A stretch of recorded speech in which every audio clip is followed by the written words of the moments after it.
नमस्कार, मैं आस्था कुकरेजा एक बार फिर आप सभी का आपके अपने मंच पढ़ लो इंडिया में बहुत बहुत स्वागत करती हूँ। बच्चों, उम्मीद करती हूँ आप सब लोग बहुत खुश होंगे और बहुत स्वस्थ होंगे और अपने घर में बहुत अच्छे से पढ़ाई कर रहे होंगे। हमारी जैसे कि एक पुस्तक पूरी हो चुकी है और हमने अपनी दूसरी जो पुस्तक है अंतराल, वो हमने अपनी शुरू कर दी है, जिसका हम एक अध्याय पढ़ चुके हैं। तो आज हम अपनी अंतराल पुस्तक का जो दूसरा अध्याय है हम वो पढ़ने जा रहे हैं और उम्मीद करती हूँ कि आपको जो है ये सारे के सारे अध्याय बहुत अच्छे से आपने कवर किए होंगे और आप परीक्षा में बहुत अच्छे अंक जो है लेकर आने वाले हैं। तो सबसे पहले मेरी तरफ से आप सभी को बहुत ज्यादा ऑल द बेस्ट। ठीक है, तो उसी के साथ हम अपना आज का जो दूसरा अध्याय है वो शुरू करते हैं। तो चलिए ज्यादा समय नहीं गवाते हैं और अपना जो अध्याय है वो हम शुरू करते हैं। हमारा आज का जो दूसरा अध्याय है उसका नाम है आरोहण, जिसको रचा है संजीव जी ने। सबसे पहले मैं आपको ये बता दूं, जो हमारा आज का अध्याय है आरोहण, इस अध्याय के अंतर्गत आप जो है ना, जो ये पर्वतों पे जो लोग घूमने जाते हैं या फिर जो कहीं पर भी घूमने के लिए जो भी एक्सपीरियंसेस होते हैं, जो भी अनुभव होते हैं, आप इसमें लेखक के वो सारे के सारे जो अनुभव है ना उसके बारे में जानेंगे। बहुत मजा आएगा। हम भी जो है अपने दैनिक जीवन में बहुत ज्यादा घूमने जाते हैं, बहुत मजा आता है हम लोगों को, तो उससे संबंधित हम भी बहुत सारे अनुभव ऐसे होते हैं जो हम इकट्ठा करते हैं और फिर हम सबको बताते हैं। तो लेखक भी अपने कुछ अनुभव जो है हम सबके सामने इस पाठ के माध्यम से लेकर आए हैं। तो चलिए शुरू करते हैं। सबसे पहले मैं आपको आरोहण का इसका जो मतलब है, आरोहण का मतलब होता है घूमना, यानी कि कहां पर चढ़ना, कहीं पर ऊपर की तरफ चढ़ना होता है आरोहण का मतलब, ऊपर की तरफ बढ़ना। जैसे कि अगर मान लीजिए एक शब्द मैं आपके सामने लेकर आऊं कि पर्वतारोहण, यानी कि पर्वतों पर चढ़ना, तो बेसिकली आरोहण का मतलब होता है चढ़ना।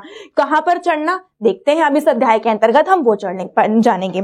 ठीक है, तो आरोहण जो है लेखक संजीव द्वारा रचित एक यात्रा वृतांत की भांति लिखी कहानी है। इस कहानी में यात्रा वृतांत, जैसे कि आप ये मान लीजिए कि जो संजीव जी है वो कहीं घूमने गए थे और उसकी जो यात्रा है उसका वर्णन जो है उन्होंने इसमें किया है। इस कहानी में पात्रों के माध्यम से पर्वतीय प्रदेश के जीवन संघर्ष और प्राकृतिक परिवेश को उनकी भावनाओं और संवेदनाओं के माध्यम से चित्रित किया गया है। इसका मतलब यह है कि देखिए, जो पर्वतीय जो प्रदेश होते हैं वो उनमें जो संघर्ष होता है, हम जैसे मैदानी इलाकों में रहने वाले लोग हैं, हमें नहीं पता चलता कि हमें जो है स्कूल जाना है तो हमें पर्वतों से चढ़ चढ़ कर जाना है। हमारे यहाँ पर तो बसेस होती हैं, चलती हैं, हम उसमें बैठते हैं और हम जाते हैं।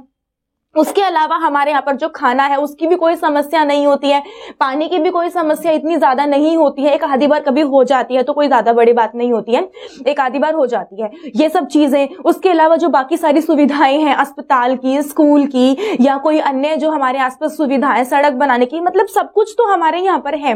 लेकिन अगर हम बात करते हैं पर्वतीय प्रदेशों की तो वहां पर प्राय इन सारी सुविधाओं का जो होता है ना अभाव पाया जाता है, कमी पाई जाती है। तो यहाँ पर उसका उल्लेख किया जाता है कि वहां पर रहने वाले लोगों के लिए जीवन एक संघर्ष है। ठीक है, उसका वर्णन किया गया है और प्राकृतिक परिवेश को उनकी भावनाओं और संवेदना कि हमारे यहाँ पर देखिए, अगर आप इस चीज को नोटिस करें ना, प्राकृतिक परिवेश, हम लोगों ने यहाँ पे अपने प्राकृतिक परिवेश को नष्ट करके अपने घर बना लिए, महल बना लिए या फिर बहुत सारे प्रोजेक्ट शुरू कर दिए हैं, लेकिन वहां पर जो है उससे संबंधित जो भावनाएं हैं उनको भी इसके अंदर बताया गया है। अब उसके बाद है मैदानी और समतल स्थानों की तुलना में पर्वतीय जो प्रदेश होते हैं उनका जो जीवन है वो बहुत ही ज्यादा कठिन माना जाता है, जटिल माना जाता है, कष्टप्रद माना जाता है, दुखद माना जाता है और संघर्षरत माना जाता है। वहां पर आपको जो है कोई भी सुविधा इतनी आसानी से नहीं मिल जाती, आपको सबके लिए बहुत ही ज्यादा संघर्ष करना पड़ता है।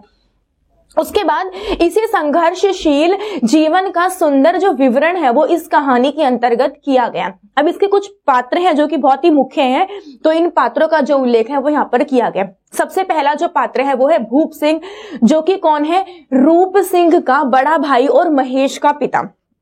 अब आप बोलेंगे मैम ये रूप सिंह कौन है, तो रूप सिंह है भूप सिंह का छोटा भाई।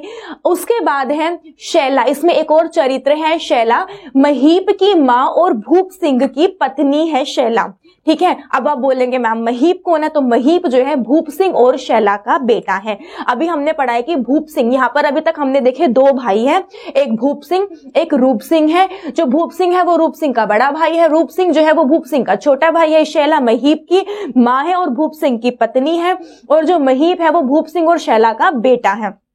ठीक है, उसके बाद एक और है शेखर। शेखर जो है गॉड फादर का बेटा और रूप सिंह का दोस्त है। इसमें जो है आप एक ऐसा चरित्र पढ़ेंगे जिसको जो लेखक है वो अपने गॉड फादर मानते थे। तो जो शेखर है, इसका पूरा नाम आप अध्याय में शेखर कपूर पढ़ेंगे। तो ये जो शेखर है ये उन्हीं का जो जिनको वो गॉड फादर मानते थे उनका बेटा है और रूप सिंह जो है इसका जो दोस्त माना जाता है। और एक इसमें और चरित्र है त्रिलोक सिंह जो कि गांव का एक बूढ़ा आदमी है।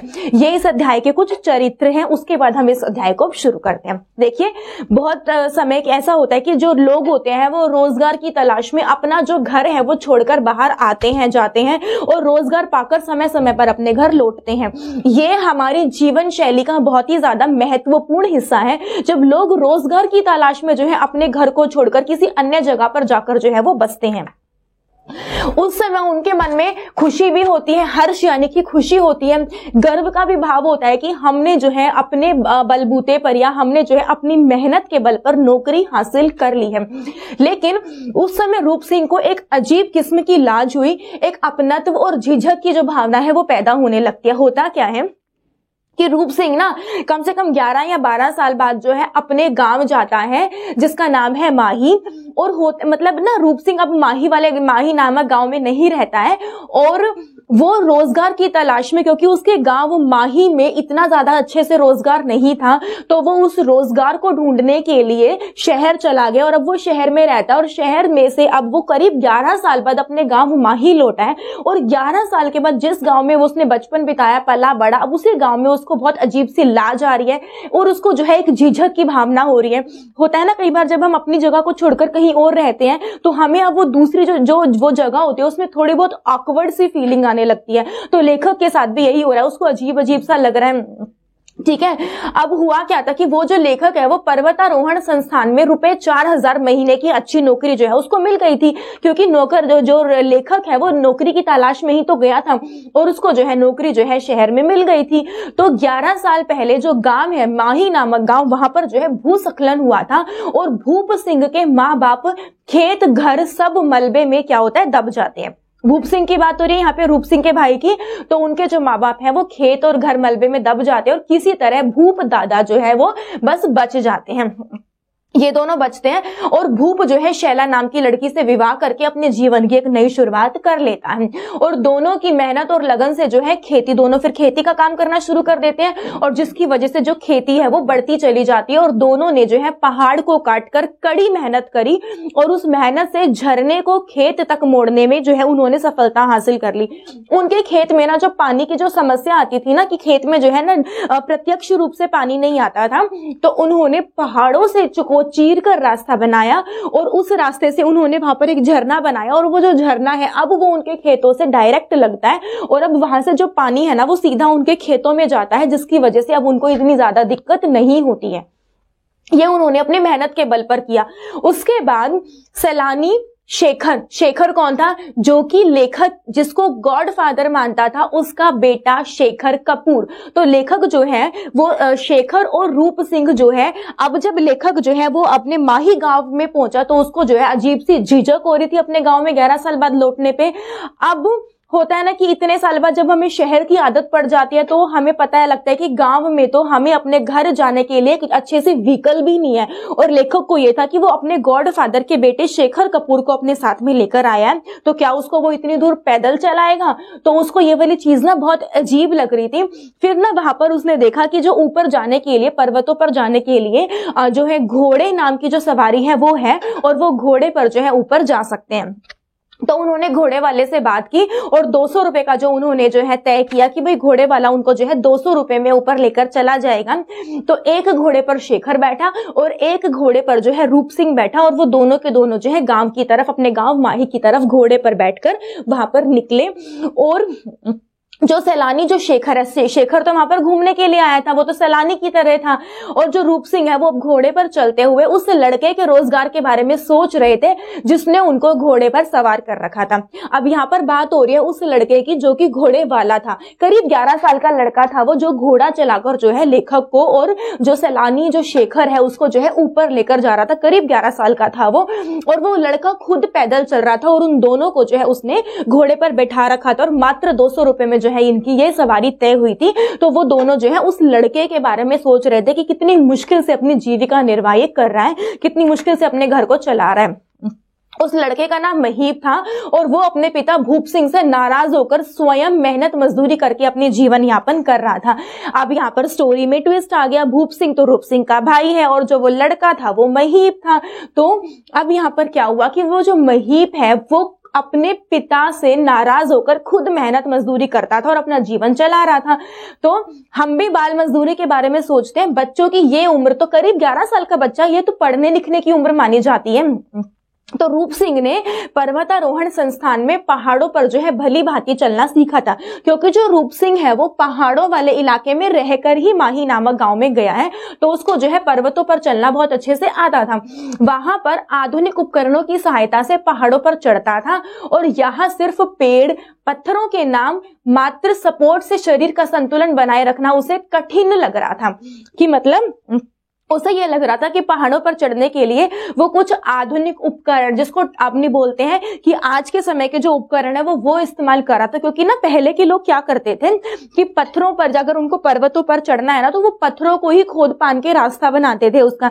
उनको लग रहा है कि कहीं पर पत्थर पर पैर रखने की जगह है तो वहां पर पैर रखा, फिर कहीं पर नजर आई हाथ रखने की जगह तो उन्होंने हाथ रख लिया। यानी कि एक ऐसी जगह वो बनाते थे जहां पर उन लोगों को ये लगता था कि वो प्रकृति के सहारे पत्थरों में जगह बना बनाकर जो है आगे पीछे जा सकते हैं। और लेखक को ये चीज मुश्किल लग रही थी और यही रीजन था, यही कारण था कि रूप सिंह थोड़ी देर में ही हाफ गया, उसके सांस चढ़ गए। और इसके ऑपोजिट, इसके विपरीत जो रूप का बड़ा भाई था भूप सिंह, ना जाने वन मानुष थे या रोबोट की चढ़ाई चढ़ते समय जिस धैर्य और आत्मविश्वास, ताकत और कुशलता से मांसपेशियों और अंगों का उपयोग कर रहे थे, वो रूप सिंह और शेखर के लिए हैरत की बात थी।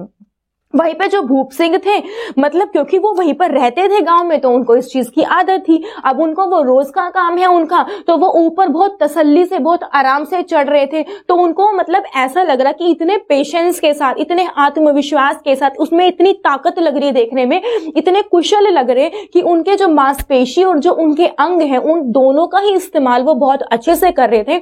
जो कि क्योंकि रूप सिंह नहीं कर पा रहा था और शेखर को तो बिल्कुल भी इस चीज की आदत नहीं थी, तो उनके लिए बहुत ही ज्यादा हैरान कर देने वाली बात थी।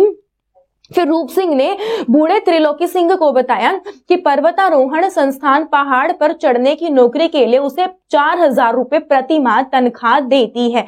अब जो है वो जो बूढ़ा त्रिलोकनाथ है, जिसके बारे में हमने पहले पढ़ा था कि इसमें एक चरित्र आएगा, तो उसको वो वहां पर बताते हैं कि यहाँ पर जो है पर्वतारोहण संस्थान पर पहाड़ पर चढ़ने की जो नौकरी है उसमें उसको जो है 4000 रुपए तनख्वाह मिलती है। तब बूढ़े त्रिलोकी सिंह को पहाड़ पर चढ़ना जैसी नौकरी की बात सुनकर बहुत अजीब लगा, क्योंकि उनके लिए ये चीजें बहुत कॉमन थी, वो रोज का काम था। अगर उनको ऐसे रोज अगर वो ऐसे चढ़े और अगर 4000 रुपए उनका मिल रहा तो मतलब उनके तो मजे ही हो गए, क्योंकि उनको इस चीज की आदत थी। तो उसको ये सुन के बहुत अजीब लगा, क्योंकि उनके लिए वो दिनचर्या की बात है। अगर मैं यहाँ पर एक उदाहरण दूं, अगर कोई हमें ये बोले कि आपको जो है अपने घर से लेकर जहां पर हम रोज जाते हैं, मान लीजिए बस स्टॉप है या मान लीजिए कोई मेट्रो का स्टॉप है या कोई ऑटो रिक्शा का स्टॉप है, कोई हमें ये बोल दे कि आपको जो है बस से लेकर जो है मेट्रो तक जाने की आपको जो अगर आप जाते हैं पैदल तो आपको पैदल चलने के जो है आपको हर महीने 4000 रुपए मिलेंगे, तो शायद हमारे लिए बहुत अजीब बात होगी। और ऐसे ही वहां पर जो वो लोग हैं उनके लिए पर्वतों पर चढ़ना बहुत कॉमन बात है, बहुत रोज का काम है। और अगर कोई उन्हें ये वाली बात कह देगा कि आप वहां से लेकर पर्वतों पर चढ़ने के लिए वेतन मिलता है, तो शायद उनके लिए भी ये बहुत अजीब बात होगी। यही हुआ, क्योंकि उनके लिए ये आम बात है। तो त्रिलोक सिंह को लगता है कि ये तो हमारा रोजमर्रा का काम है, इस काम के लिए नौकरी पर रखना और 4000 रुपए खर्च करना सरकार की मूर्खता है, वो ऐसा सोच लेता है। क्योंकि पहाड़ का जो जीवन होता है वो बहुत ही ज्यादा कठिन होता है, जैसे कि उसमें कुछ समस्याओं का सामना करना पड़ता है। पानी की समस्या है वहां पर, पहाड़ों पर को चीर कर वहां पर रास्ते बनाना और पानी की समस्या को दूर करना बहुत मुश्किल काम है।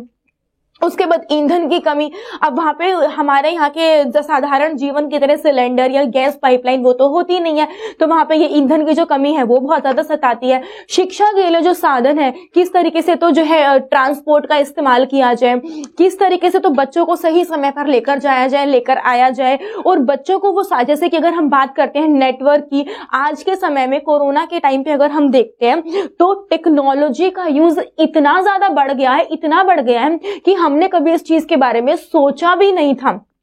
हमारी शिक्षा आज के समय में बिल्कुल तकनीक पर निर्भर होकर रह गई है।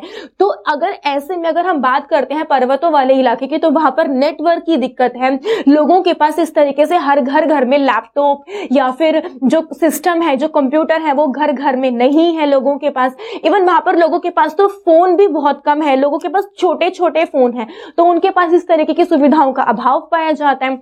अब उनके पास रोजगार के साधनों की भी कमी है, क्या ही रोजगार करे, क्योंकि वहां पर हमारे यहाँ पर तो इतनी बड़ी बड़ी कंपनीज आ गई हैं रोजगार के लिए, जो है लोग अपना बिजनेस शुरू कर देते हैं। वहां पर इन सब सी चीजों का अभाव पाया जाता है। स्वास्थ्य सेवाओं की कमी पाई जाती है, बिजली की पर्याप्त सुविधा नहीं होती है, इतनी दूर तक जो है सही मायने में सारे के सारे सिग्नल पहुंचाना इतना आसान नहीं होता।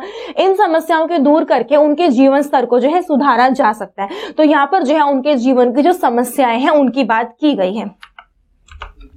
तो ये जो हमारा आरोहण अध्याय है, ये बहुत एक हमने इसके बारे में बहुत छोटे संक्षिप्त रूप में जाना, लेकिन संक्षिप्त रूप में जानकर ये चीज पता चली कि जो पर्वतों पर रहने वाले जो लोग हैं ना, उनका जो जीवन है ना, लगता है कि आसान है, पर उनका जीवन आसान होता नहीं है। जिस तरीके से कुछ लोग ऐसे होते हैं जो पर्वतों पर सिर्फ घूमने के उद्देश्य से जाते हैं, उनके लिए वो जगह बिल्कुल जन्नत के समान होती है। लेकिन जो लोग वहां पर रहते हैं पूरे 12 के 12 महीने, तो उन लोगों के लिए वहां पर रहना मुश्किल हो जाता है। अगर कहीं पे भूस्खलन आ जाए, कोई प्राकृतिक आपदा आ जाए, पहाड़ के पहाड़ गिर जाते हैं वहां पर, तो उन लोगों को अपनी जो जीविका है, अपना जो जीवन है, वो दोबारा से शुरू करना पड़ता है। और उनका सिर्फ एक बार का नहीं, उनको इन चीजों की आदत हो जाती है, वो तैयार होते हैं इन सब चीजों के लिए। तो जितना सोचा जाता है ना, उनका जीवन इतना आसान नहीं होता है, उनके जीवन में बहुत सी कठिनाइयां होती हैं। ये एक यात्रा वृतांत था लेखक का, जब लेखक अपने गांव में गया और उसने वहां पर जाके चीजों को महसूस किया। अब एक बार हम इस अध्याय से आधारित जितने भी प्रश्न उत्तर हैं जो परीक्षा की दृष्टि से महत्वपूर्ण है, एक बार अब हम उन प्रश्नों पर बात करते हैं और फिर हम आगे चलते हैं। ठीक है, तो चलिए एक बार हम वो प्रश्न देख लेते हैं। प्रश्न 1 है कि यूं तो प्राय लोग घर छोड़कर कहीं ना कहीं जाते हैं, परदेश जाते हैं, किंतु घर लौटते समय जो रूप सिंह है उसको एक अजीब किस्म की लाज हो रही थी, अपनत्व हो रहा था और झिझक उसको क्यों घेरने लगी। देखिए, बहुत सारे लोग ऐसे होते हैं जो अपना, जिसको बोलते हैं ना होम टाउन, अपना जो घर छोड़कर जो है कहीं दूर रहते हैं, क्योंकि उनको रोजगार की तलाश होती है। और जब उनको कहीं पर रोजगार मिल जाता है तो वो अपना घर छोड़कर रोजगार की तलाश में कहीं और रहते हैं।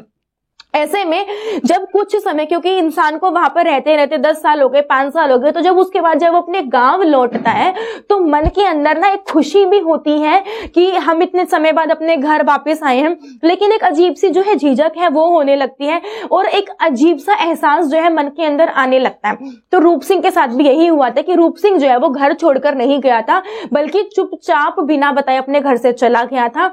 जो लोग नौकरी की तलाश में घर छोड़कर जाते हैं तो वे यह कार्य सर्वसम्मति से करते हैं। लेखक रूप सिंह जब छोटा था तो उसने अपने पिता भाई को कुछ भी नहीं बताया और एक साहब के साथ जो है वो चला गया था। आज बहुत वर्षों के बाद घर को लौट रहा था। यहाँ आने के बाद उसमें अपनत्व की भावना थी, यही उसने इस कार्य के कारण शर्म आ रही थी, वो समझ नहीं पा रहा था कि घर वालों को क्या बोलेगा, तो उसके मन में जो है ये झिझक जो है वो लगातार बढ़ रही थी। अगला प्रश्न, पत्थर की जाति से लेखक का क्या आशय है, उसके विभिन्न प्रकारों के बारे में लिखिए। बहुत जरूरी प्रश्न है ये वाला, ये आप जरूर इस पे स्टार मार्क कर लीजिए।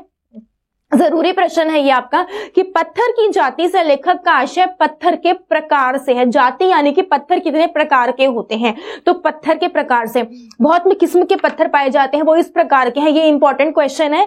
तो जैसे कि सबसे पहला पत्थर है ग्रेनाइट, ये पत्थर है। अगला है बेसाल्ट पत्थर, उसके बाद है फिर आपका ये बलुआ पत्थर आ जाता है, फिर संगमरमर का पत्थर आ जाता है और फिर परतदार जो पत्थर है। ये 5 प्रकार के पत्थर होते हैं। सबसे पहले हम पढ़ेंगे ग्रेनाइट पत्थर के बारे में। ये ना ग्रेनाइट जो होता है बहुत ही सख्त पत्थर होता है। इसकी जो चट्टानें होती हैं वो भूरे रंग की होती हैं और उसमें जो कुछ गुलाबी गुलाबी रंग का जो एक चमक है वो भी होती है इसके अंदर, ये ग्रेनाइट होते हैं। उसके बाद बेसाल्ट, ये बसाल्ट नहीं है, आप इसको बेसाल्ट करेंगे, ठीक है, इसको आप बेसाल्ट करेंगे। जो ये बेसाल्ट होता है, इस पत्थर का निर्माण ज्वालामुखी के लावा से होता है। देखिए, ज्वालामुखी जब फटता है तो उस समय जो है ना उसका लावा गिरता है, उसमें जो है उसमें से लाल रंग का जो है आग की जो लपटें हैं वो गिरती हैं, और जब वो आग की लपटें गिरती हैं तो एक समय के बाद जो वो लपटें होती हैं वो कोयले के रूप में परिवर्तित हो जाती है। तो इस पत्थर का जो निर्माण है उसी ज्वालामुखी के लावे से होता है। उसके बाद बलुआ पत्थर, ये बालू यानी कि मिट्टी से बना हुआ होता है और लाल किला आदि इमारतें जो है इसी पत्थर से बनी हुई है। किस पत्थर से? बलुआ पत्थर से, ठीक है। उसके बाद संगमरमर, जो सफेद रंग का संगमरमर होता है, जो कि ताजमहल में हम बात करते हैं, जो संगमरमर से बना होता है, ये चूना पत्थर के बदलने से बनता है। ये जो है बहुत ही ज्यादा मुलायम होता है, ये संगमरमर होता है। उसके बाद परतदार पत्थर, ये बारीक कणों के रूपांतरित शैलों से, मतलब जो बारीक बारीक कण होते हैं उनको रूपांतरित किया जाता है शैलों के रूप में, और इस पत्थर को जो है फिर उसके बाद इसको बनाया जाता है। तो ये अलग अलग किस्म के पत्थर जो होते हैं इनके बारे में आपको पता होना चाहिए। अगला प्रश्न, महीप अपने विषय में बात पूछे जाने पर उसे टाल क्यों देता था? महीप क्यों टालता था अगर कोई उससे उसके बारे में बात करता था तो? क्योंकि महीप जान गया था कि रूप सिंह रिश्ते में उसका चाचा है। बिल्कुल, क्योंकि महीप का कौन था? भूप सिंह का बेटा था। यहीं पर तो ट्विस्ट आया था कहानी में कि वो भूप सिंह का बेटा है, और भूप सिंह का बेटा जब उसको ये चीज पता चली कि जो रूप सिंह है वो उसका चाचा है, तो रूप ने रास्ते में कई बार भूप सिंह के बारे में पूछा, उसकी माँ शैला के बारे में पूछा, कि वो कुछ कुछ समझ गया कि रूप सिंह जो है वो कौन है और वो कहाँ से आया। वो उसे अपने बारे में कुछ बताना नहीं चाहता था और ना ही अपने विषय में वो कोई बात उससे करना चाहता था। जब भी रूप सिंह जो है उसके विषय में कुछ पूछता तो वो बात को जो है टाल देता था, क्योंकि उसको पता है कि अगर उसके बारे में उसको पता चल जाता तो वो जो है जो रोजगार जो है वो कर रहा है शायद रूप सिंह इस चीज को उसको ना करने दे, क्योंकि वो बच्चा था, ठीक है। और वो साथ के साथ अपने माँ के साथ हुए अन्याय को बताना भी नहीं चाहता था। उसकी माँ ने अपने पति द्वारा दूसरी स्त्री घर में लाने के कारण जो है आत्महत्या कर ली थी, और उसकी माँ ने आत्महत्या करी थी क्योंकि उसके पापा जो है ये भूप सिंह जो है अपने घर में दूसरी स्त्री लेकर आ गए थे और वो इससे दुखी था और उसने इसी के कारण जो अपना घर है वो छोड़ दिया था। उसके बाद अगला है कि बूढ़े त्रिलोक सिंह को पहाड़ पर चढ़ना जैसी नौकरी की बात सुनकर अजीब क्यों लगा? पहली बात तो ये कि उन लोगों के लिए ना ये चीजें बहुत ही ज्यादा कॉमन है कि पहाड़ों पर रोज का चलना, रोज का आना, रोज का जाना। अगर कोई उनको ये वाली बात बोलेगा कि पहाड़ों पर चढ़ना जो है इससे पैसे मिलेंगे, तो सीधी सी बात है उनको ये चीज अजीब ही लगेगी, क्योंकि ये जो चीजें हैं ये उनके दैनिक जीवन में रोज का काम है, और रोज का काम करने के लिए मतलब कोई क्यों पैसे देगा? सिर्फ रोड पे चलने के लिए पैसे, उनके लिए ये वाली बात थी कि रोड पे चलने के पैसे मिल रहे हैं तो मतलब मजा ही आ जाए ना इस चीज को लेकर, तो इसके लिए वो चीज जो है अजीब थी। फिर रूप सिंह जो है पहाड़ पर चढ़ना सीखने के बावजूद भूप सिंह के सामने बोना क्यों पड़ गया? क्योंकि जो रूप सिंह है जब वो पहाड़ पर चढ़ रहा था तो चढ़ते समय वो ये चाह रहा था कि वो कुछ आधुनिक उपकरणों का प्रयोग करके पहाड़ पर चढ़े, क्योंकि जब वो पहाड़ पर चढ़ रहा था तो उसके लिए पत्थरों पर पैर रख के या पत्थरों का सहारा लेकर जो चढ़ना है वो थोड़ा सा मुश्किल हो रहा था। लेकिन वहीं पे जो भूप सिंह है उसको आदत थी चढ़ने की, और मतलब उसको ये था कि उसने बस जगह जगह देखी और फटाफट से वो जो है पहाड़ों पर चढ़ गया। तो उसको जो है उसके सामने बहुत अजीब लग रहा था कि मतलब वो इतनी जल्दी चढ़ गया और वो जो है अभी तक उस चीज को लेकर सोच ही रहा है। तो यहाँ पर जो है थोड़ा सा उसको इस चीज को लेकर अजीब लगा।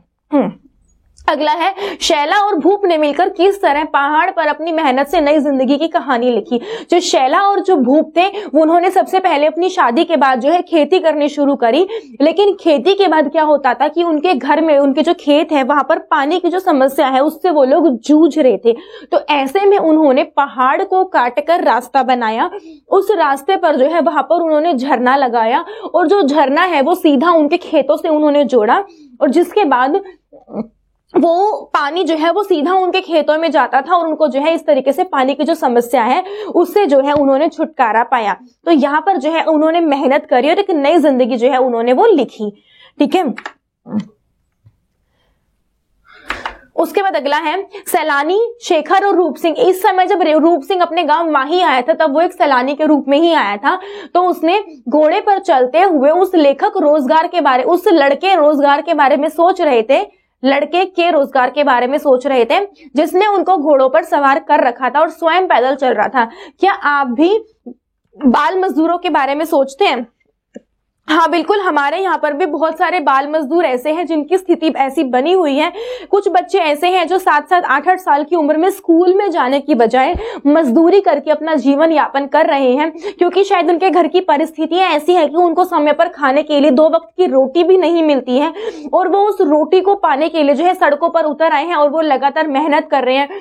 बच्चे चाय पीने का, चाय के बर्तन धोने का काम करते हैं, साथ ही साथ जो है बच्चे जो है ये सब्जी बेचने का काम करते हैं, बहुत सारे बच्चे यहाँ पर भी मिल जाते हैं, जूता पॉलिश करने का काम करते हैं, कि मतलब ऐसा नहीं होना चाहिए। अगर हम इन बच्चों को शुरू से ही मौका दें कि ये बच्चे स्कूल में जाएं और शिक्षा लें, तो एक दिन जो है ये बच्चे अपनी जिंदगी को अपने हाथों बदलेंगे।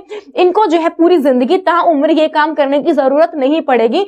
तो उसके लिए जो सबसे पहली कोशिशें हैं वो उन बच्चों की ना होकर वो हमारी होनी चाहिए, कि हम उनको जाकर ये एहसास दिलाएं, या हम उनको समझाएं, या हम उनको स्कूल में लेकर जाएं, या उनके लिए हम ऐसी क्या बोलते हैं सुविधा उपलब्ध कराएं, या हम उनको कुछ ऐसी बातें बताएं स्कूल के बारे में कि वहां पर जो है स्कूल में फ्री एजुकेशन मिलती है, वहां पर खाना भी मिलता है, वहां पर कपड़े भी मिलते हैं स्कूल में। जब हम उनको इस तरीके की बातें बताएंगे तो वो जो बच्चे हैं या उनके माता पिता हैं वो स्कूल को लेकर आकर्षित होंगे, तो शायद उनके जीवन में जो है थोड़ा बहुत सुधार हो सके। तो ये सुधार जो है हमें अपने आप से शुरू करना पड़ेगा, ना कि उन बच्चों से, ठीक है। उन्हें भी पढ़ना चाहिए। तो यहाँ पर एक ये प्रश्न है हमारे लिए बहुत जरूरी है, और हमें अगर कोशिश करनी चाहिए अपने दैनिक जीवन में इन सब चीजों को अच्छे से करने की। अगला प्रश्न, पहाड़ों की चढ़ाई में भूप दादा का कोई जवाब नहीं, उनके चरित्र की विशेषताएं बताइए। जब रूप सिंह के सामने भूप दादा जो है पहाड़ों पर चढ़ रहे थे, तो उस समय क्या हो रहा था कि मतलब उन्होंने बहुत धैर्य रखा, आत्मविश्वास रखा और बहुत तसल्ली से जो है वो ऊपर चढ़ गए थे, और रूप सिंह वगैरह जो है वो उनको सिर्फ देखते ही रह गए थे। तो ऐसे में पता चलता है कि जो भूप सिंह है ना वो एक ही मेहनती व्यक्ति है। इसको हम ठीक करेंगे, मेहनत वर्ड को, इसको हम मेहनती करेंगे, मेहनती लिखा हुआ है इसमें, आप इसको मेहनती करेंगे कि वो एक मेहनती व्यक्ति है। पहाड़ों पर रहते हुए उन्होंने कभी भी बाहर काम करने के बारे में नहीं सोचा, उन्होंने अपने निवास स्थल पर रहकर ही मेहनत करी। इसका परिणाम है कि उन्होंने भूकंप में सब समाप्त होने के बावजूद भी सब कुछ दोबारा बना दिया। और ये समस्या ना वहां के लोगों के सामने आए दिन आती है, कभी कोई प्राकृतिक आपदा आ रही है, कभी कोई प्राकृतिक आपदा आ रही है, और उनको पता होता है कि उनके घर आज है और हो सकता है कल ना भी हो, वो इन चीजों के लिए तैयार रहते हैं। तो ऐसे में बार बार घर का टूटना और फिर उसको बनाना कोई मजाक नहीं होता। तो ऐसे में जो भूप सिंह थे वो बहुत ही ज्यादा मेहनती व्यक्ति थे और उन्होंने ऐसा कर दिखाया। उसके बाद अगला है दृढ़ निश्चय के मालिक हैं, ठीक है, दृढ़ निश्चय है। उन्होंने सरल जिंदगी के साथ स्थान पर मुश्किल जिंदगी जी और उससे कभी उन्होंने हार नहीं मानी। हार मान जाते तो शायद वो जिंदगी जो है दोबारा नहीं जी पाते। अगला एक स्वाभिमानी व्यक्ति हैं, वो अपने मुश्किल दिनों में उन्होंने किसी के सामने हाथ नहीं फैलाया, बल्कि उन्होंने कठिन परिश्रम किया और अपनी जिंदगी में जो है आगे बढ़े। जैसे कि उन्होंने जो है पहाड़ों पर से रास्ता चीरकर झरना बनाया ताकि उनके खेतों में सीधा पानी जाए। उन्होंने किसी से मांगा नहीं, उन्होंने बल्कि उसके लिए रास्ता खुद बनाया। अगला, इस कहानी को पढ़कर अपने मन में पहाड़ों पर स्त्री की स्थिति की क्या छवि बनती है उस पर अपने विचार बताने हैं। स्त्रियों के बारे में क्या कहेंगे कि मेरे मन में एक दयनीय है, एक मतलब ऐसी छवि, क्योंकि जब उसके भूप सिंह ने क्या किया कि दूसरी शादी करी, मतलब ये एक किसी भी स्त्री के लिए कोई मजाक नहीं होता। यहाँ की स्त्री मेहनत और ईमानदार है और वो अपनी मेहनत से पहाड़ों का रुख मोड़ने की हिम्मत रखती है, लेकिन पुरुषों के आगे हार जाती है। शैला भूप सिंह के साथ मिलकर असंभव को संभव बना देती है, लेकिन अंत में जो उसका पति उसको धोखा देता है उससे वो हार जाती है। मतलब उसके सामने वो पहाड़ पर काटने वाली कठिनाई नहीं थी, लेकिन जब उसका पति उसको धोखा देता है तो वो कठिनाई थी उसके सामने। वह सब कुछ करने में सक्षम है, लेकिन पुरुष से इसके बदले में धोखा ही मिलता है। तो किसी भी स्त्री के लिए ऐसा जीवन किस काम का जिसमें उसके व्यक्तित्व का उदय होने के स्थान पर जो है नरकीय उसको जीवन मिलता है। मतलब एक ऐसा जीवन जहां पर उसको खुशी नहीं मिल रही है, उसको जो है मानसिक कष्ट मिल रहा है, शारीरिक कष्ट मिल रहा है, और वो अपने पति से ईमानदारी की आशा भी नहीं रख सकती। और जब वो मजबूर होती है कि उसको पता है कि उसके हाथ में कुछ भी नहीं रहता, उस समय पर जो है वो आत्महत्या कर लेती है। तो ऐसा जीवन किसी भी स्त्री के लिए किसी भी काम का नहीं होता। तो यहाँ पर हमारे सारे के सारे जो प्रश्न है वो खत्म होते हैं और हमारा जो अंतराल पुस्तक है उसका जो दूसरा अध्याय है वो हमारा खत्म होता है। बच्चों, मैं आपसे उम्मीद करूंगी कि आप भी जो है इन अध्यायों को सीखकर अपने जीवन में बहुत कुछ जो है प्रेरणा स्वरूप लेंगे। आप भी मेहनती बनेंगे, दृढ़ निश्चयी बनेंगे, स्वाभिमानी बनेंगे और अपने आप को जो आप लोगों ने अपना लक्ष्य बनाया है उस लक्ष्य को आप अपने जीवन में हासिल करके रहेंगे। मैं आपसे बस यही उम्मीद करती हूँ। बस इसी उम्मीद के साथ आप घर पर रहिए, पढ़ते रहिए, और अगर आपको कोई भी डाउट आता है तो हमारी वेबसाइट पर जाइए, आप अपना डाउट पूछिए, आपके हर एक डाउट का जो उत्तर है वो आपको दिया जाएगा। तो पढ़ते रहिए। आज की क्लास यहीं पर खत्म होती है और जुड़े रहिए पढ़ लो इंडिया मंच के साथ। धन्यवाद।